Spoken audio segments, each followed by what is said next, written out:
Acid और base, Lewis acid base क्या है कॉन्सेप्ट, ये बात।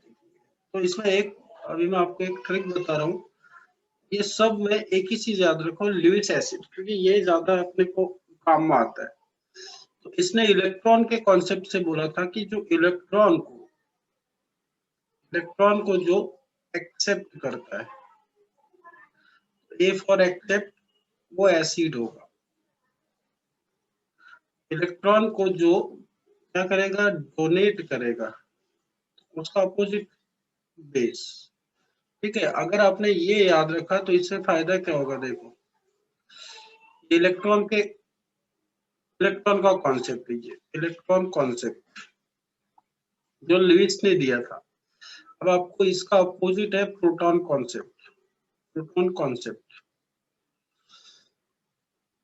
अपोजिट है, मतलब अब ये इलेक्ट्रॉन की जगह प्रोटॉन होगा, प्रोटॉन को एक्सेप्ट करता है, वो इधर पे एसिड है, तो इसका उल्टा क्या होगा, बेस। और जो प्रोटॉन को डोनेट करेगा वो इस समय क्या होगा, एसिड। और ये ब्रॉन्स्टेड थ्योरी तो हो गया अपना, लॉरी ब्रॉन्स्टेड थ्योरी। और उसके बाद अरेनियस में तो कोई प्रॉब्लम नहीं है, क्यों बोलो, किसी ने लिंक नहीं भेजा था क्या? डेली डेली लिंक क्यों लगती है, मेरे को ये समझ में नहीं आता। चलो, तो ये तो अपने को समझ गया। देखो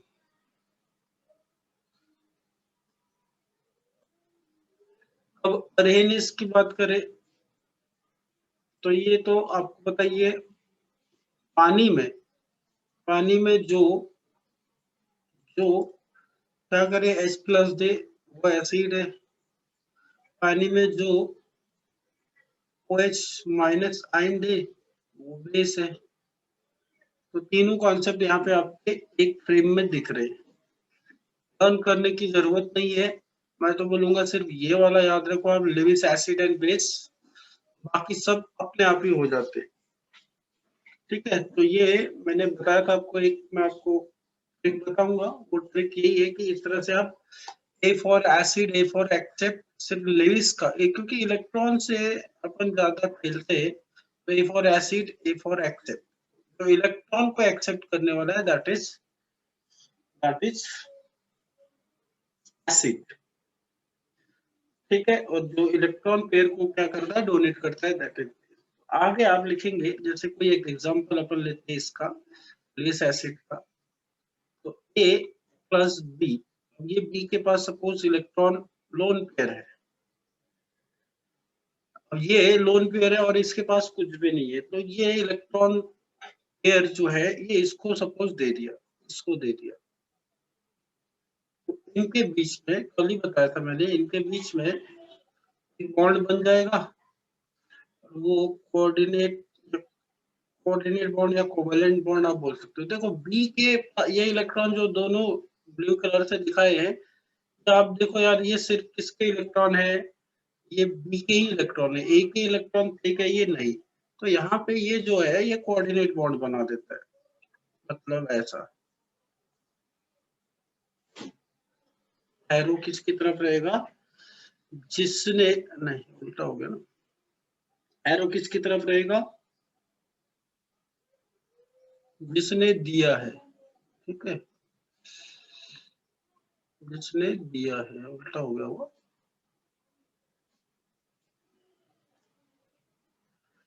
एंड ये आपका कोऑर्डिनेट बॉन्ड होता है। ठीक है, ठीक है, तो यहाँ पे देखो ये क्या है, ये क्या कर रहा है, इलेक्ट्रॉन एक्सेप्ट कर रहा है, तो ये एसिड हो जाएगा, ये दे रहा है तो ये क्या होगा, बेस हो जाएगा। बस इतना ही सिंपल सा आपको समझना है। फिर उसके बाद तो यहाँ पे एक नोट में लिखा रहा हूँ,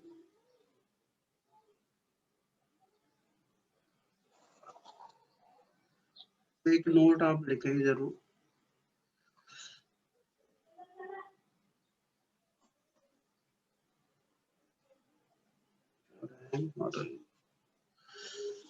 नोट, अब यहाँ पे all cations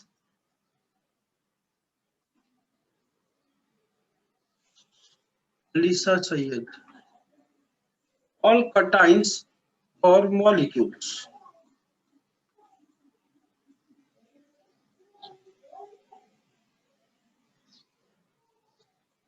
Sort of electron.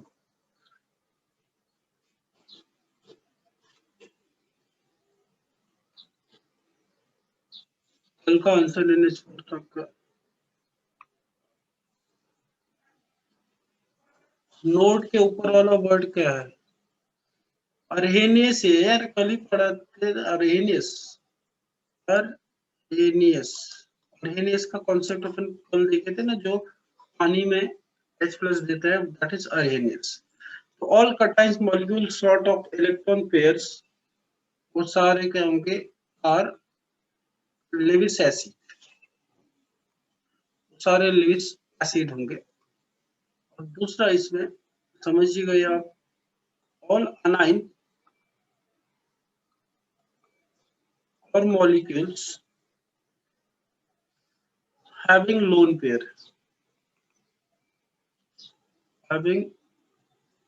pair electron are Lewis base.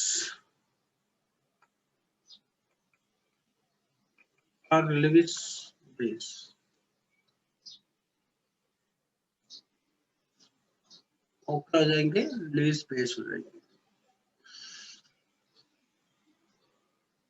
एकदम सिंपल है, इसमें कोई किसी को डाउट होना नहीं चाहिए। तो ये तीनों का एक ही पेज में आपका आ गया है। ये क्या तीनों का एक ही पेज में आपके लिए आ गया है? जो भी आ गया है वो देख लो, राइट। जल्दी जल्दी स्पीड, नोट के ऊपर वाला वर्ड क्या लिखा है? हाँ, लिख लिया, जल्दी जल्दी लिखना है आपको। ये इतना लेट क्यों आ रहे हैं मेरे को समझ में नहीं आ रहा। एकदम सिंपल है। तो तीनों थ्योरी एसिड बेस कॉन्सेप्ट यहाँ पे एक ही पेज में आपको मिल जाएगा।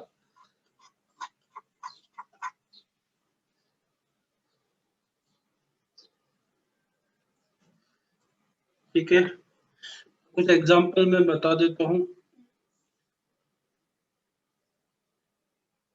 लेस एसिड और बेस आपने ऑर्गेनिक में पढ़ चुके ऑलरेडी।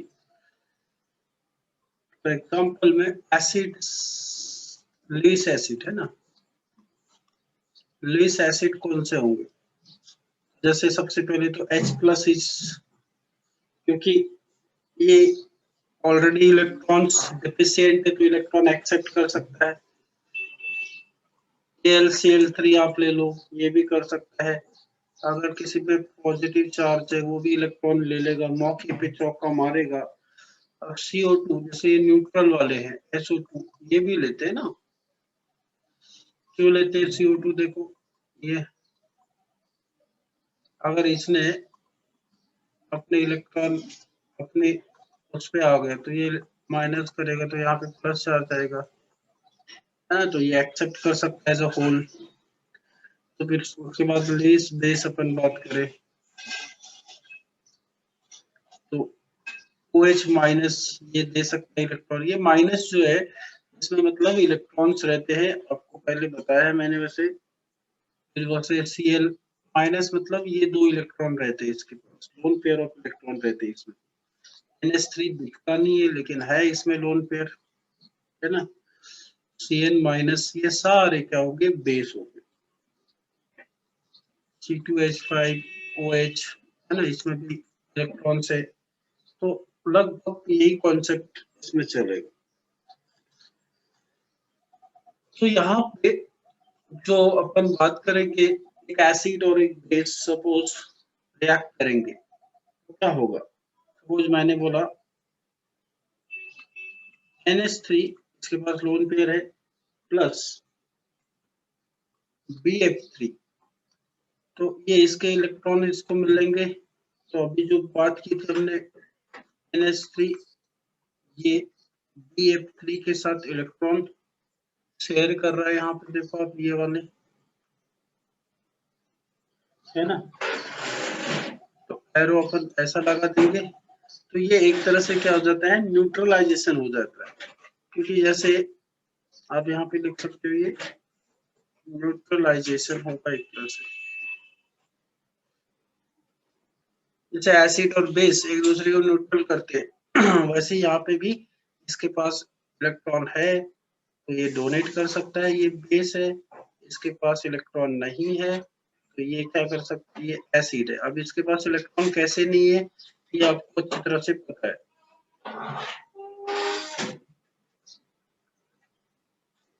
ये ऑलरेडी हमने पढ़ चुके हैं, ये इसके पास 6 ही इलेक्ट्रॉन है टोटल इस कंपाउंड में, तो ये पूरा ऑक्टेट कंप्लीट नहीं करता है, इलेक्ट्रॉन डेफिशिएंसी डिसीज है ये। इसमें एक लास्ट थ्योरी बता रहा हूँ, मतलब जो फ्रैंकल ने दिया था, फ्रैंकलिन ने दिया था। फ्रैंकलिन थ्योरी क्या कहती है, यही है फ्रैंकलिन थ्योरी एक्चुअली, इसको लिख लो।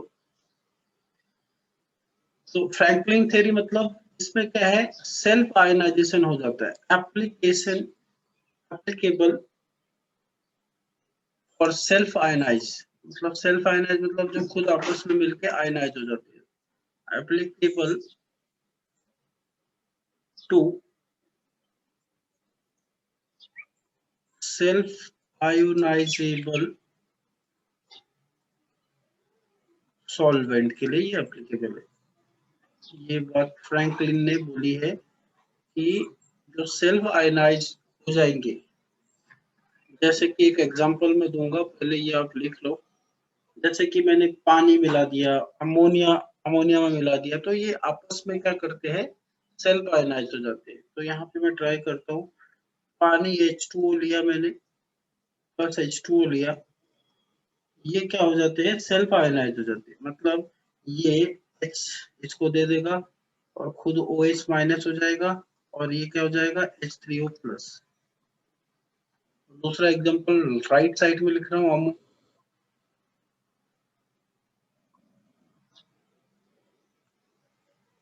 NH3 प्लस NH3, ये कैसा हो जाएगा, जरा इधर पे देखो, ये इसको H प्लस दे देगा तो क्या होगा, NH2 और यहाँ पे NH4।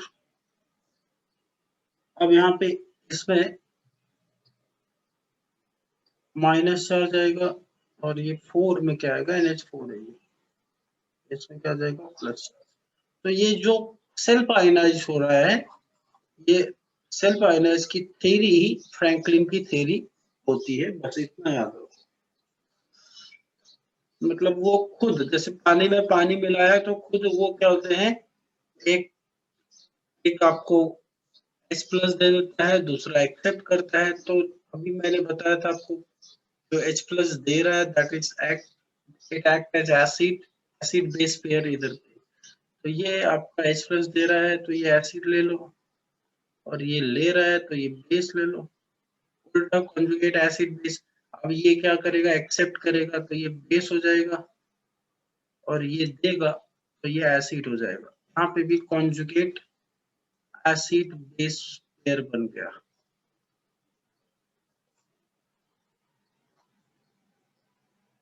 क्या बन गया, कॉन्जुगेट एसिड बेस पेयर बन गया।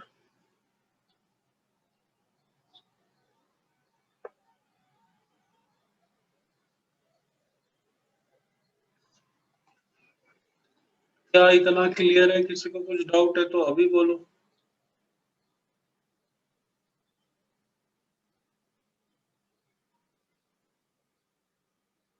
यस, बाकी तो 46। तो सबसे आसान कॉन्सेप्ट है ये, इसमें कुछ दिमाग लगता नहीं है, और ये सब चीजें अपन पहले सुन चुके रहते हैं। Everything is clear, okay Piyush, Aditya clear, सात्विक क्लियर। चलो तो देख लिया होगा, अपन आगे चलते हैं। और ठीक है ब्रो, आगे चलते अपन। थोड़ा सा एसिडिटी एंड एसिडिटी अपन पढ़ते हैं जो 9th क्लास में आपको थोड़ा सा अंदाजा था। तो पहला अपन बात करेंगे बेसिसिटी और किसकी होगी, एसिड की, ऑफ एन एसिड। देखो इसमें कंफ्यूज नहीं होना, अगर एसिड है तो उसकी क्या हो जाएगी, बैक पेज यार, बैक पेज जल्दी जल्दी करो, फिर अपन ऐसे में आगे नहीं जा पाएंगे। जल्दी जल्दी थोड़ा सा देखो, ये सब सिंपल सिंपल चीजें, एक बार नोट्स में आपके उतर गए, एक बार आपने सुन लिया तो कुछ ज्यादा तकलीफ नहीं होनी चाहिए ऐसे उसमें। अब ये थ्योरी थोड़ा सा इसका याद मतलब ध्यान रखो कि ये फ्रैंकलिन की थ्योरी है बस, सेल्फ आयनाइज, और आप ऑर्गेनिक में पढ़ भी चुके हो ये, और आगे आपको आएगा भी ये, कोई नया चीज नहीं, सिर्फ वो साइंटिस्ट ने दिया है, डन। ओके तेजस्विनी, तो अब देखो एसिड की क्या होगी, बेसिसिटी होगी, तो बेस की क्या होगी, एसिडिटी होगी। ठीक है, तो यही अपन पढ़ने वाले हैं। 9th में आपको ये था, ये मत बोलना कि हमने 9th में पढ़ा ही नहीं था, ऐसा मजाक मत करना। चलो ठीक है, तो अब एसिड की बेसिसिटी क्या होती है, एक सिंपल सा आप लिखो, the capacity of an acid to donate proton.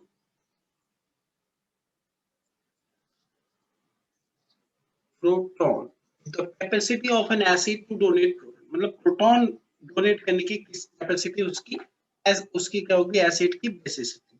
अब इसमें आपको कुछ टर्म्स आते हैं, घबराना नहीं उसे, मोनो बेसिक एसिड, एसिड है ये, कोई बेसिक नहीं है, इसकी बेसिसिटी अपने को बताना है। मतलब मोनो बेसिक एसिड मतलब जो एक प्रोटॉन देता हो, इसको आप एक प्रोटॉन देने वाले को आप बोलोगे, प्रोटॉन देना मतलब प्रोटिक होता है, मोनोप्रोटिक एसिड, ये भी आप नाम बोल सकते हो। एग्जांपल जैसे HCl है, एक ही एच देगा ना, HNO3 है, इसमें भी एक ही एच है तो एक ही देगा ना, जितने हैं उतने ही देगा। HCN है, एक एक ही एच है सबके, तो ये सारे एसिड है, तो इनको अपन बोलते हैं मोनोबेसिक एसिड या फिर मोनोप्रोटिक। प्रोटिक मतलब जो एक एच देने वाले होते हैं। एसिटिक एसिड अपन लिख सकते हैं, तो ये सारे मोनोबेसिक है। तो वैसे ही डाइबेसिक भी हो जाएंगे,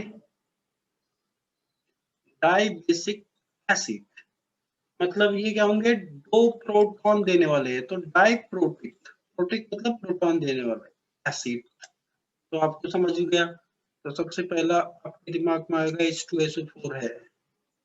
अब इसके अलावा कुछ और नहीं आएगा क्योंकि आपके अभी तक पढ़ा नहीं है। तो अब ये जब आप 16 ग्रुप पढ़ोगे, सल्फर है ना, ऑक्सीजन, सल्फर, सेलेनियम, पैल्यूरियम, तो उसमें जो मेटल है, जो ये एलिमेंट है, इसको आप क्या कर दो, सेलेनियम से क्या कर दो, रिप्लेस कर दो, तो आपको अब ये थोड़ा सा आपको ये समझना पड़ेगा कि सल ऑक्सीजन, ओजा, सहवाग, सचिन, तेंदुलकर, पॉन्टिंग जो बोलते हैं अपन, इसका एसिड आपको पता है H2SO4, इसका एसिड H2S,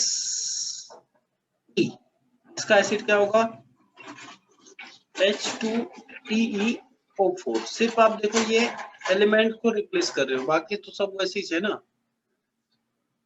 हाँ वो भी आप बोल सकते हो, H2PO4 भी बोल सकते हो आप।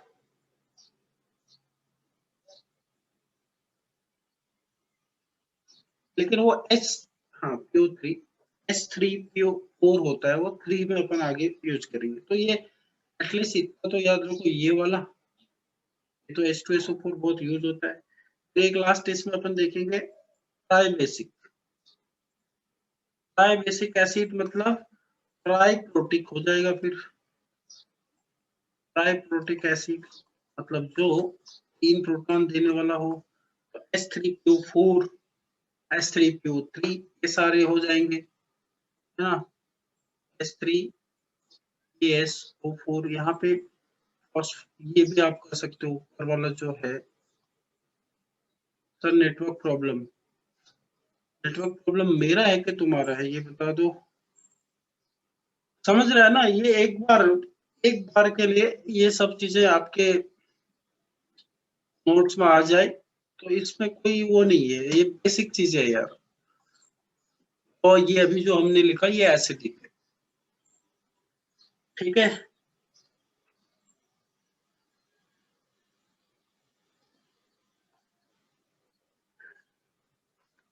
इसमें किसी को नहीं समझा तो बताओ।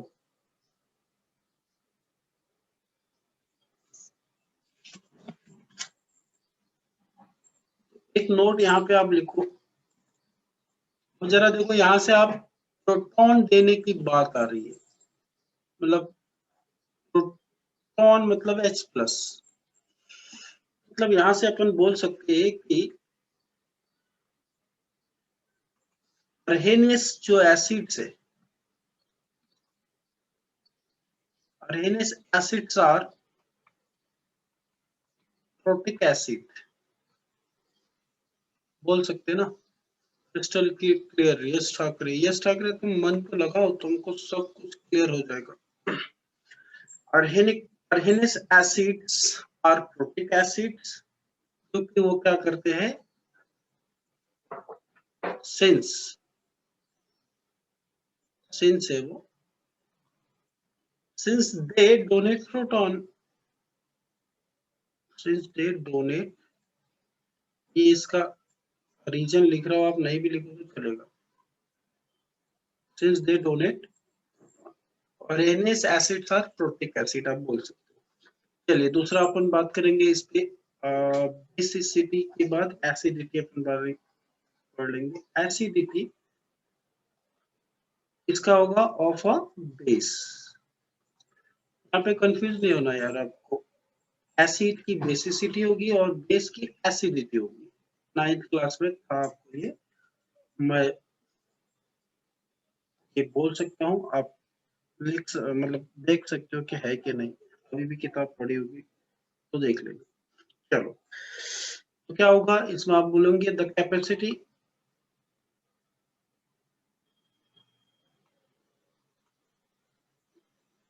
साहिल मिश्रा बहुत दिनों बाद आ रहा है। The capacity of a base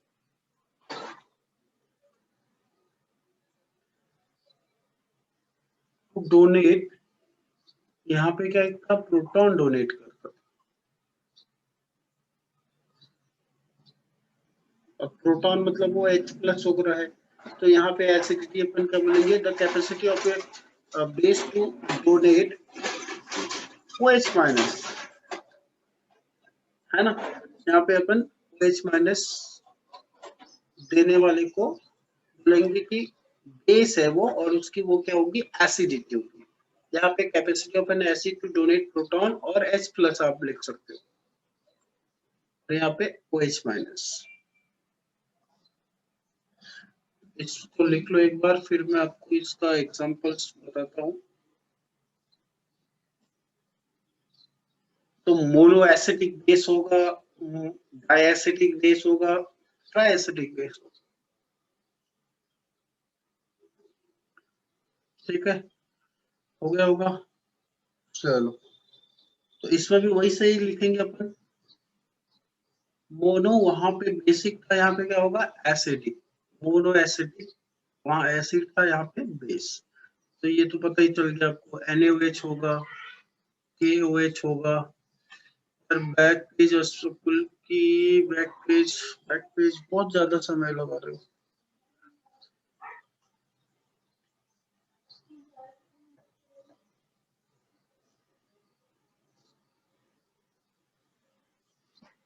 Tanisha क्या बोल रहे हो तुम?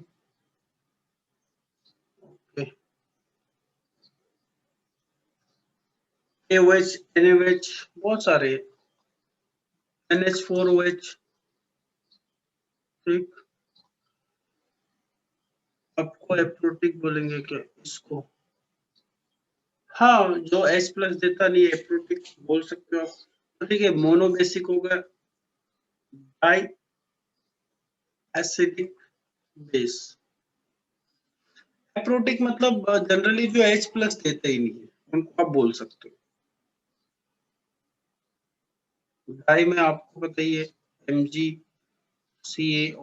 जो मेटल की वैलेंसी 2 रहती है, वो वाले सारे यहाँ पे आ जाएंगे, ठीक है।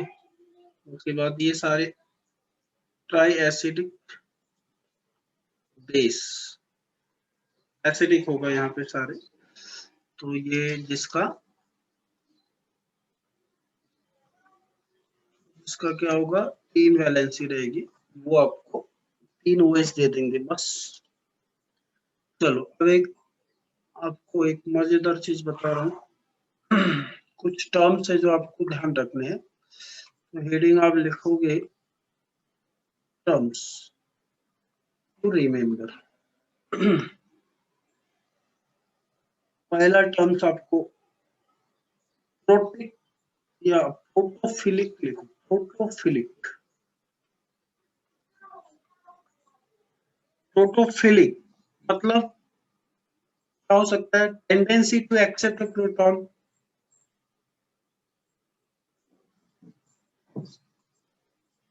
टेंडेंसी टू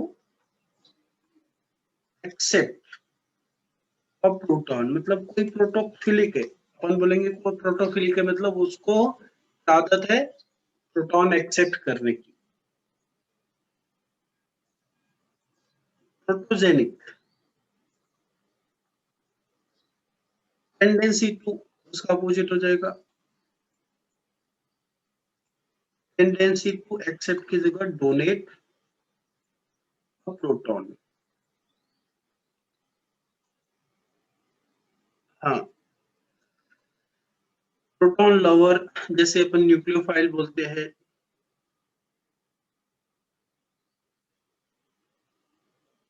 या इलेक्ट्रोफाइल को अपन बोलते हैं इलेक्ट्रॉन लवर, वैसे ये प्रोटॉन लवर है। तीसरा वाला अपन लिखेंगे इसमें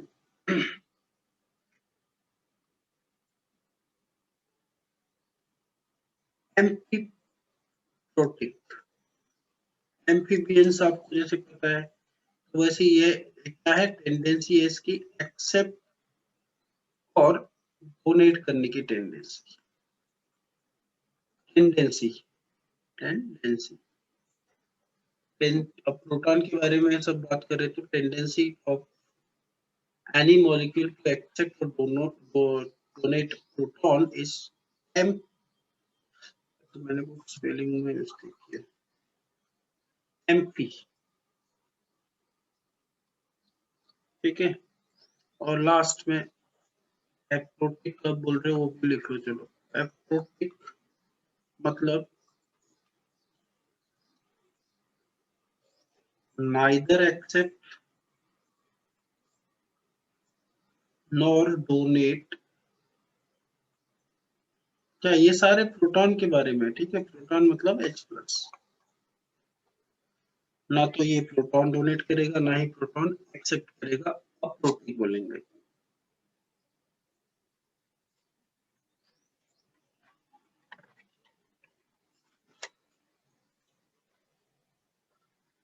चलो अपन कुछ एग्जांपल्स करते हैं, थोड़ा सा आपका वार्म अप हो जाएगा उससे।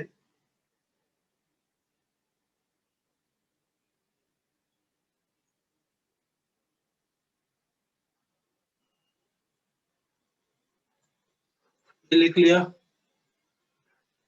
स्क्रीनशॉट ले लो, खत्म करो बात, आगे चलो। 1 2 3। तो एक एग्जांपल अपन देखते हैं थोड़ा सा।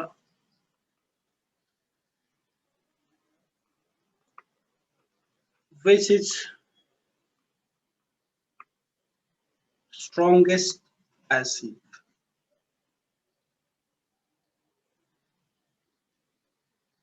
and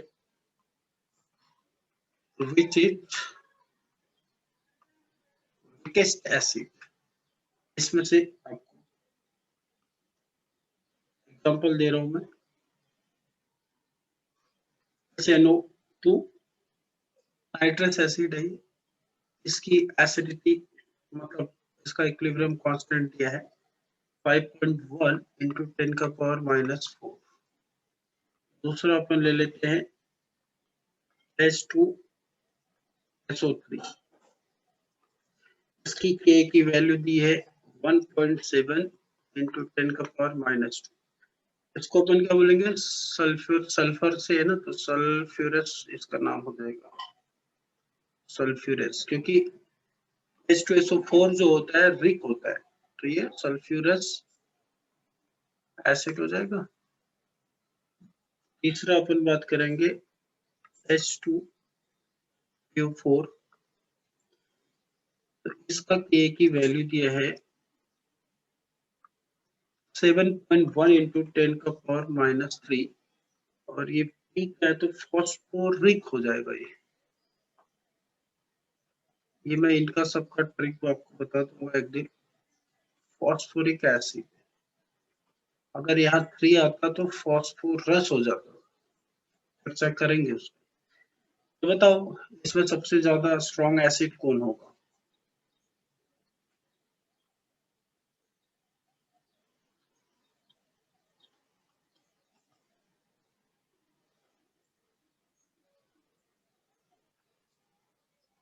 एकदम एक ही बता सकते हो।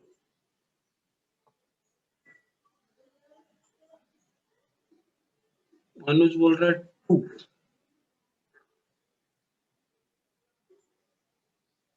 सेकंड, आदित्य का भी सेकंड है। Okay, strongest to weakest one, मतलब आपने समझ में, आपने ये कर लिया कि जो कोई एसिड है, जैसे एच इज एनी एसिड, वो क्या करता है, H+ देता है और A- देता है। तो अपन इसका जो K की वैल्यू निकालते हैं वो कैसे निकालते हैं, H+ ion upon A- ion divided by Ha का कॉन्सेंट्रेशन, मतलब सबका। तो इसका मतलब ये जो K की वैल्यू है ये किसके ऊपर डिपेंड रहती है, K की वैल्यू, ये H+ आयन के कॉन्सेंट्रेशन जितना ज्यादा होगा उतना ज्यादा वो एसिडिक स्ट्रेंथ उसकी होती है। बस यही आपको कॉन्सेप्ट लगाना था, मतलब larger the value of A, larger the value of A, stronger will be the acid.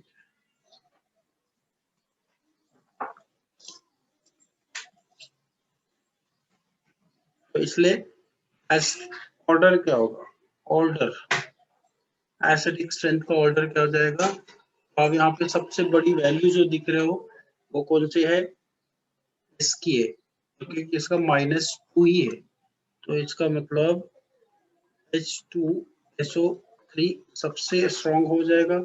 और इसका तो 4 में आ रहा है, फिर ये 3 वाला इससे पहले आ जाएगा, फिर H2PO4 एंड सबसे वीक एसिड हो जाएगा ये।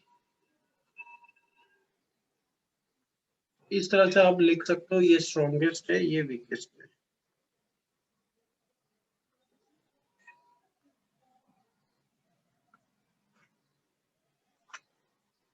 एकदम क्लियर है।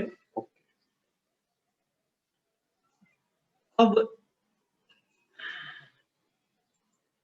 थोड़ा सा मैं बेसिक चर्चा करता हूँ, अभी मीटिंग खत्म होने वाली है, फिर दूसरे उसमें अपन करेंगे। तो यहाँ पे थोड़ा सा एक चर्चा करते, तब तक जनरल चर्चा है।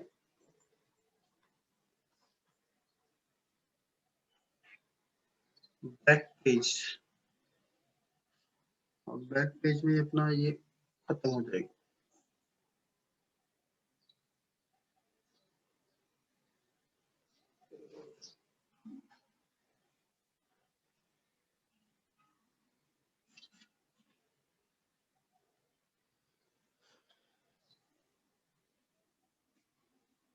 डन हो गया कि बताओ?